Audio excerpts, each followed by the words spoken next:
Mesdames et messieurs, bonsoir. Il est 20 h sur les antennes de la télé Futur Média. C'est parti pour le sommaire de cette édition avec des perturbations en vue lors de la prochaine rentrée scolaire.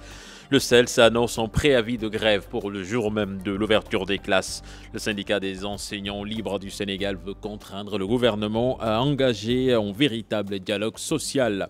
Aly Ngouille Ndiaye veut renouer le fil du dialogue avec l'opposition. Le nouveau ministre de l'Intérieur annonce une rencontre prochaine avec toute la classe politique. C'était ce matin lors de la passation de service entre lui et Abdoulaye Daouda Diallo.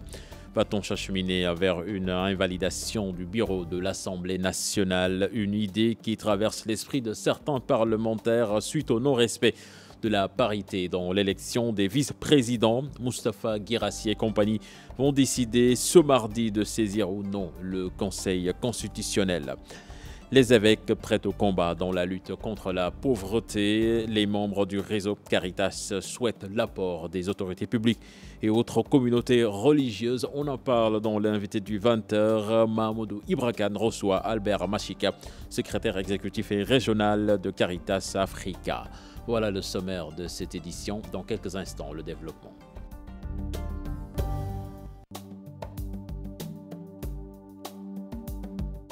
Bienvenue à toutes et à tous. Le CELS va déposer un préavis de grève le jour de la rentrée des classes. En avertissement au gouvernement du Sénégal face à la lenteur dans l'application des accords signés pour Souleymane Diallo, secrétaire général du CELS. Le gouvernement du Sénégal ne s'est pas encore engagé dans un véritable dialogue social pour venir à bout des préoccupations des enseignants. Je propose donc de suivre dans cet élément signé Aminata Mbaresso et Tierno Laurent Mendy.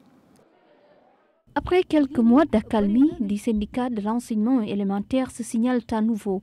Le syndicat des enseignants libres du Sénégal, CELS, prévoit de déposer un préavis de grève le jour même de la rentrée des classes. 2016-2017 a été une année apaisée, durant laquelle il n'y a pratiquement eu zéro grève. C'était par la bonne volonté des organisations syndicales. Le gouvernement aurait dû en profiter quand même pour satisfaire les revendications, appliquer les accords, mais il a fait dans le dilatoire. Nous avons pensé que 2017-2018, nous devions sonner la mobilisation. Un avertissement face aux lenteurs dans la mise en œuvre des accords signés avec le gouvernement du Sénégal. Donc c'est après évaluation de l'année syndicale qu'on s'est rendu compte qu'il y a beaucoup de retard, beaucoup de lenteur et parfois même une mauvaise volonté politique. Et à ce niveau-là, donc le moment il est idéal parce qu'en fait déposer un préavis de grève ne veut pas dire aller faire la grève. Et le problème nodal, c'est la satisfaction des revendications. Des rencontres sont très souvent organisées entre les syndicats, le ministère de l'Éducation nationale et le Haut Conseil du dialogue social. Mais pour Souleymane Diallo, ces échanges ne changent pas grand-chose à leurs préoccupations. Le dialogue social de qualité, c'est un dialogue qui permet de progresser, non seulement de prévenir, mais également de gérer les conflits. En fait, c'est ça un dialogue social de qualité. Mais le dialogue social de qualité est en panne dans le secteur de l'éducation nationale. Le gouvernement est resté un an sans recevoir les syndicats d'enseignants. Certes, le ministre de l'Éducation nationale, lui, dans le cadre des rencontres mensuelles, nous recevait. Mais ça ne permet pas de décanter la situation, dans la mesure où les accords que nous avons signés avec le gouvernement, nous les avons signés avec beaucoup de ministres. Au cours de l'année scolaire 2016-2017, les syndicats d'enseignants ne se sont pas beaucoup manifestés, une manière pour eux de laisser au gouvernement le temps de mettre en œuvre les accords déjà signés, mais pour 2017-2016, ils comptent mettre en œuvre un plan d'action pour pousser le gouvernement à respecter ses engagements. Aminata Mbaresso, gain de cause suite à la plainte déposée par les 253 familles de la cité Gadaye de Guédiawaye dont leurs maisons ont été démolies par un promoteur du nom de Mbaye Fall. Le tribunal a condamné ce dernier à une peine de 2 ans de prison et une amende de plus de 4 milliards de francs CFA. Là-dessus, nous écoutons le porte-parole donc de ce collectif. Il s'appelle Mbaye Tine. Ses propos sont recueillis par Salif Sow et Asmalik Diop. Mais c'est depuis 3 ans, 10 mois exactement. Nous étions victimes d'une démolition au niveau de Gadaye. Plus de 253 maisons, plus de 253 familles ont été victimes d'une démolition à Gadaye. Heureusement, par la grâce de Dieu, Mbaye Fall a été condamné pour 2 ans de prison ferme. Et ensuite pour des amendes et des dédommagements qu'il doit payer à hauteur presque de 4 milliards. 12 personnes exactement sont en temps décédées. Donc nous profitons de cette occasion pour vraiment transmettre les condoléances à ces familles, vraiment qui ont été victimes aussi de ces décès-là, parce qu'ils faisaient partie de nous, mais malheureusement ils n'ont pas assisté à la belle victoire. Sur le plan social, nous demandons à l'État de nous appuyer, mais sur le plan aussi papier, les trucs à régler là, nous demandons aussi à l'État de nous appuyer. C'est la crise au DAC de Sefa à Sédhiou. Les populations des communes de Diendé et Koussi ont arboré des brassards rouges pour dénoncer les mauvaises qualités de semences distribuées aux paysans cette année. La foule a été dispersée à coups de grenades lacrymogènes. La manifestation n'était pas autorisée. Bakary Conté, Salah Sambo pour plus de détails. Les populations des communes de Diendé et de Koussi en brassard rouge sont très remontées contre les responsables du PRODAC du DAC de Sefa. Elles ont tenu un rassemblement ce dimanche pour dénoncer les mauvais résultats enregistrés dans le DAC de Sefa. Cette année, nous avons eu une semence d'arachide et de maïs de très mauvaise qualité. Les germinations sont très mauvaises. Cette année, nous espérons le pire. Voilà pourquoi nous sollicitons les autorités compétentes qu'ils interviennent afin de sauver le PRODAC et de redonner espoir à la jeunesse. Selon toujours le porte-parole du jour, chaque année, on constate une régression dans la quantité des surfaces emblavées. Bon, par rapport à l'année passée, la superficie emblavée était autour de 1000 hectares dans le DAC et hors DAC. Cette année, la superficie emblavée est de 600 hectares. Mais ces 600 hectares, il y a des parties qui n'ont pas été semées. C'est labouré et c'est laissé comme ça parce que les labours sont faits très tardivement. Il dénonce aussi. Le PRODAC avait dit qu'ils ont, cette année, pour cultiver, il faut donner un apport de 30 000 francs.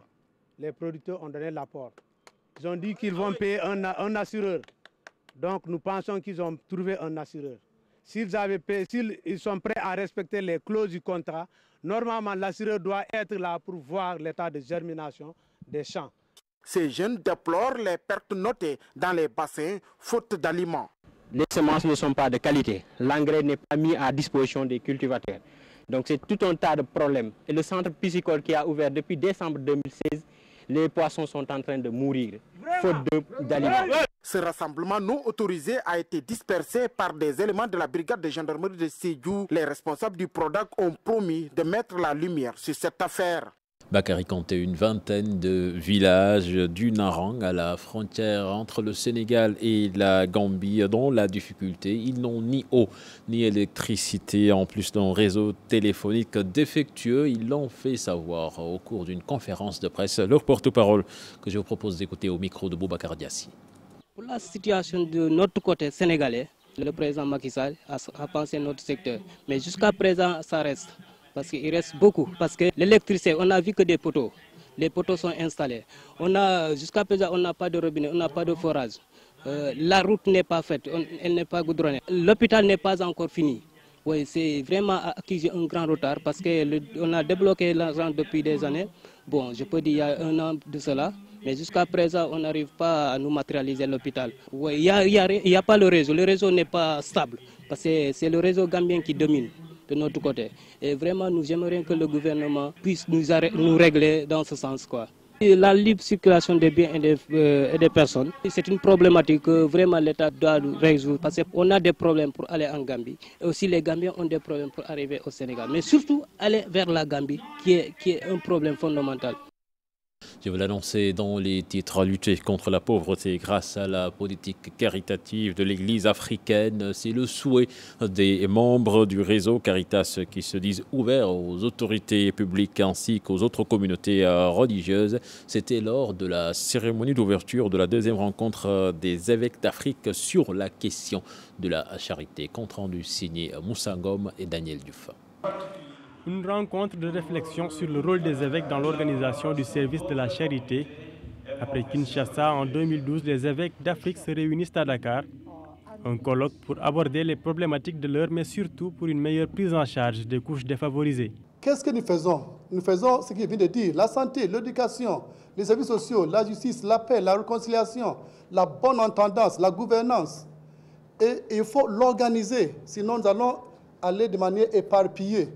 Nous serons désordonnés. Il faut de manière systématique pour qu'il n'y ait pas de duplication, pour qu'il n'y ait pas de concurrence inutile, mais que nous sachions ce que fait l'Asie, l'Afrique, l'Europe, l'Océanie, l'Amérique. Une politique caritative initiée par l'Église à travers le réseau Caritas Internationalis, mais ouverte aux autorités publiques comme aux autres communautés religieuses. L'objectif étant d'aider à la résolution d'urgences humanitaires, mais aussi de mener des actions de développement visant à réduire la pauvreté. Elle est aux côtés donc des plus démunis. S'ils étaient là, ils auraient témoigné de ce que Caritas fait avec et à leur côté. Ces campagnes-là s'adressent non seulement aux chrétiens, mais à tout homme et femme de bonne volonté, puisque Caritas ne s'adresse pas qu'aux chrétiens. Caritas, c'est pour tous, parce que le Seigneur Jésus-Christ nous a demandé d'être tout à tous, sans distinction aucune. Les travaux de Caritas ne sont pas limités à la situation d'urgence. Concrètement, par exemple, ici, il y a déjà une fondation qui s'appelle Sahel. De temps en temps, les évêques de ces pays du Sahel se réunissent pour discuter comment on peut promouvoir le développement dans ces sous-régions. Plusieurs sommités de l'Église et des représentants de Caritas Internationalis et Caritas Africains sont présents à ce colloque des évêques d'Afrique sur le service de la charité. Les travaux s'achèveront ce mercredi par une déclaration finale. Un pèlerinage populaire pour permettre aux jeunes de se familiariser avec le 5e pilier de l'islam. Tous les symboles ont été représentés. Imam Diop veut ainsi former les futurs pèlerins aux difficultés, aux différentes étapes plutôt du Hajj. Les enfants ont bien assimilé et ils ont prié pour la paix en Birmanie et au Sénégal. Compte rendu donc de cet événement signé à Pape Faraning et Younous Diatta. On dirait la Mecque de par sa décoration, la Kaaba, Maqama Ibrahim, Safa et Marwa en passant par Mouna et Arafat. Un pèlerinage populaire pour initier les enfants à bas âge, le 5e pilier de l'islam. Initier surtout les enfants à la pratique du Hajj, donc qui semble extrêmement difficile, parce que même moi avec cette présentation, je ne pense pas pouvoir pour le moment maîtriser la pratique du Hajj. Donc c'est à deux niveaux. D'abord, initier les enfants et en grandissant comme ça, je pense que ces enfants, en allant à la Mecque, n'auront aucun problème pour se sacrifier à ce pèlerinage. Tawaf, Djamra, boire l'eau de Zamzam, rien n'a été oublié. C'est comme si on était en plein pèlerinage. Il y a les grandes personnes qui sont là et qui assistent à cette pratique et qui pourront également au même moment apprendre à faire le pèlerinage. Donc c'est à deux niveaux que je pense ce pèlerinage populaire est vraiment quelque chose de très très pertinent et qu'il faudra vraiment rééditer. Et c'est une expérience véritablement qui est inédite et que je n'ai jamais vue vraiment dans d'autres établissements. Imam Diop, accompagné de Oudjadj, veulent amoindrir les difficultés de nos futurs pèlerins par des formations. Au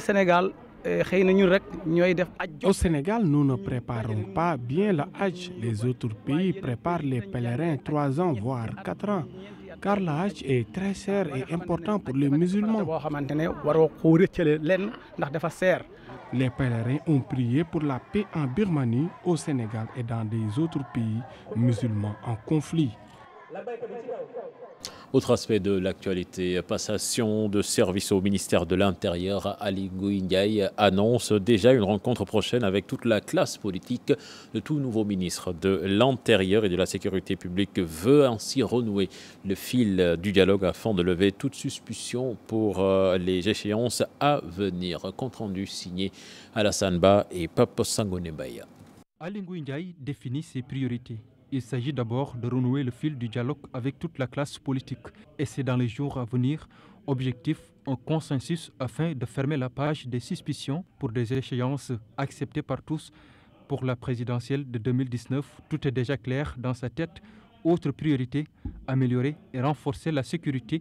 La sécurité, là où son prédécesseur a fait de gros efforts, le ministre trop contesté par l'opposition sénégalaise rejoint le département des infrastructures, des transports terrestres et du désenclavement. Abdoulaye Daouda Diallo dit s'en aller avec le sentiment d'un homme qui a tout donné, d'une mission accomplie.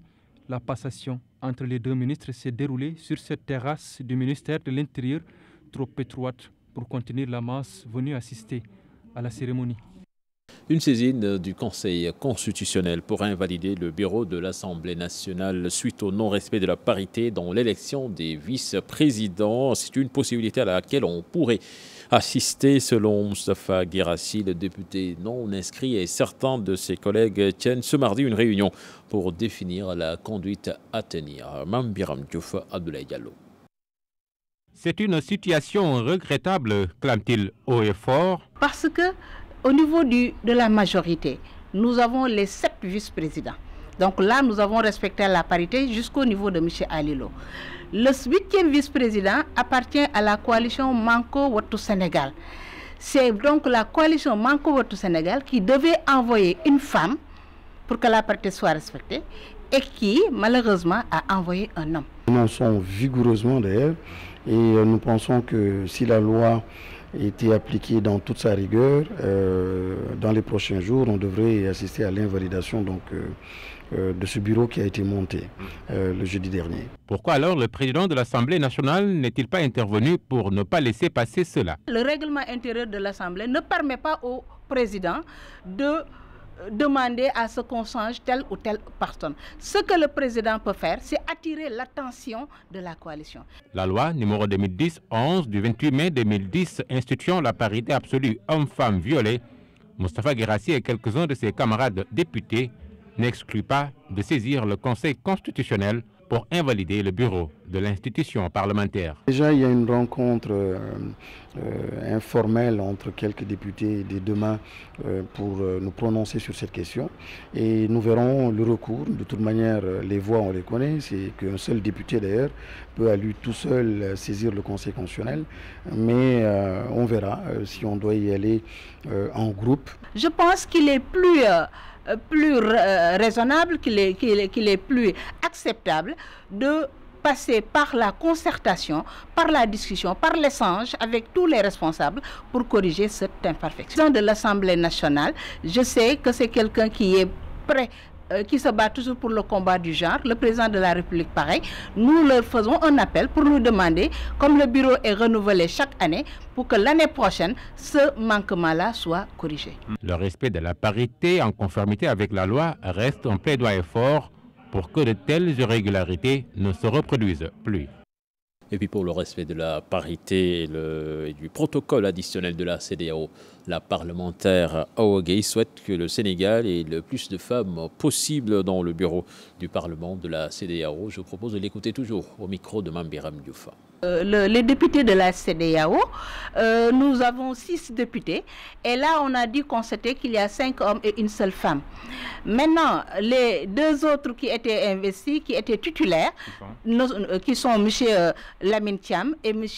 Doudou Issa Niasse, n'ont pas renouvelé leur mandat. Les suppléants également. Ce qui veut dire que nous allons aller vers l'élection de ces 2 titulaires et de ces 6 suppléants. Je voudrais maintenant faire un appel pour que cette fois-ci, le protocole additionnel de la CEDEAO qui demande que chaque délégation ait une représentation de 30% de femmes, ce protocole-là soit respecté et que la parité que nous avons votée ici au niveau de l'Assemblée nationale tient compte aussi de cette dimension. Et donc au niveau de cette délégation de 6 députés, qu'on ait au moins 2 femmes. Il y a déjà une femme, Mme Adama Silla. Il faut maintenant cette fois-ci qu'on ait une seconde femme dans le prochain. Et puis l'ex-ministre délégué Youssou Touré présente ses excuses au président Sall, à la première dame et aux membres du gouvernement suite aux propos déplacés tenus à l'encontre de la famille du président de la République. Par ailleurs, il annonce son retrait au poste de coordonnateur du réseau des enseignants à Péris. Je vous propose de l'écouter au micro de Salif Sow. J'ai moi-même créé une situation. J'ai estimé que j'ai totalement tort. Totalement et entièrement, j'ai tort. J'ai blessé une famille. L'amour-propre d'une famille qui ne le mérite pas. Et je présente mes excuses à cette famille. Je présente mes excuses à tous les Sénégalais. Parce que Mme Sall, quand même, c'est un exemple de probité. C'est un exemple de générosité. Ça, tous les Sénégalais le savent. Et je l'ai dit dans toutes mes émissions. Et je lui serai toujours solidaire. je serai toujours, je continuerai à la soutenir, quelle que soit la situation. Je présente toutes mes excuses au président Macky Sall à la première. Puis pour faire face à l'immigration irrégulière qui a tué des centaines de jeunes Tambacounouas au large des côtes de la Méditerranée, la coopération italienne a financé un projet d'urgence de 300 millions d'euros pour la formation professionnelle et le développement agricole. L'élément n'est pas en place, certainement. Nous y reviendrons dans nos prochaines éditions. Plus de 18 000 personnes meurent chaque année dans la Méditerranée. Pour l'ambassadeur de la France au Sénégal, il faut développer les pays africains et punir les trafiquants. 2 semaines de formation sont organisées à Dakar par des ONG européennes. Pape Faraning, Tierno Laurent Mendy pour plus de détails.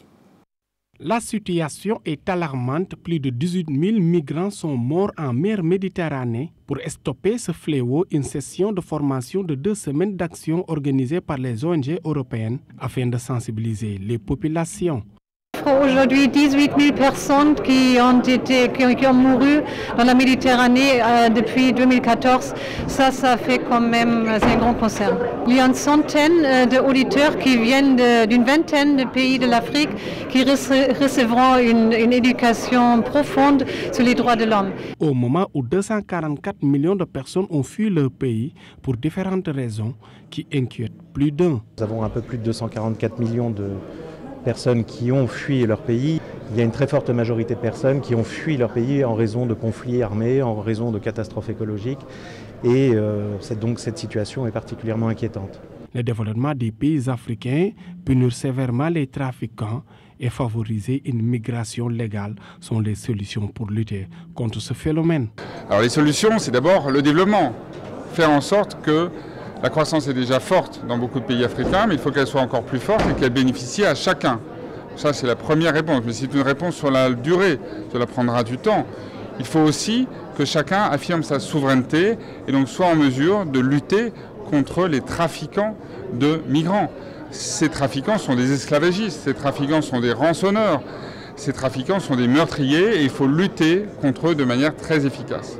Le corollaire de ce phénomène migratoire, c'est un peu cette traite des personnes, qui est une réalité dans notre pays. Et vous vous souvenez très bien du fameux phénomène Barça ou Barsaq, où on a vu des personnes qui ont été arrêtées parce qu'il faut renforcer davantage ce système de protection, parce que c'est un phénomène mondial. Migration internationale et droits de l'homme est le thème choisi pour renforcer la compréhension des différents défis soulevés par des experts issus dans différents domaines.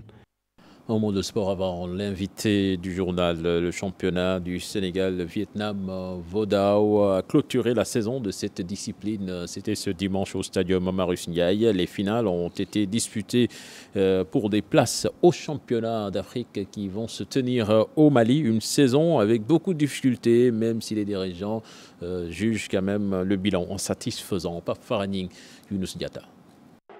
Des combats rudes, des démonstrations avec des armes blanches.